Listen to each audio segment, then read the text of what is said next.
खरं तर आहे ना, आपणच थोडंसं कंट्रोल केलं ना, तर मुले देखील शांत राहतात. तर घरात 2 दिवस टीव्ही बंद होता आणि मोबाईल देखील. त्यामुळे स्वरूपने हे बघा, अजिबात टीव्हीचं नाव देखील काढलं नाही. आम्ही देखील पाहिले नाही आहे. कारण का त्याला सांगितलं टीव्हीमध्ये थोडासा प्रॉब्लेम झाला आहे, त्यामुळे हे त्यांनी मान्य केलं. मुलं इनोसंट असतात, त्यामुळे त्यांना हे रिझन देखील लगेच पटतं. तर इथे ना त्याचं आवरून झालं होतं. तो छान ॲक्टिव्हिटी खेळत होता आणि आज त्याची आहे ना व्हॅन दुसरी आली होती. एसीची व्हॅन आली मम्मा, खूप छान होती, असं मला आल्यावर सांगत होता.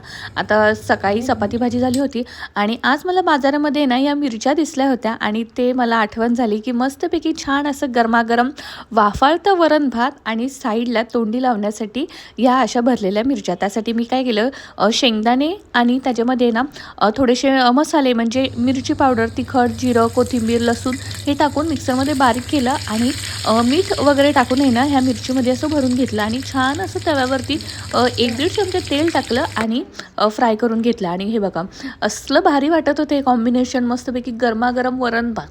आणि स्वरूपला देखील खूप आवडलं, कारण का त्याने ना बऱ्याच दिवसांनी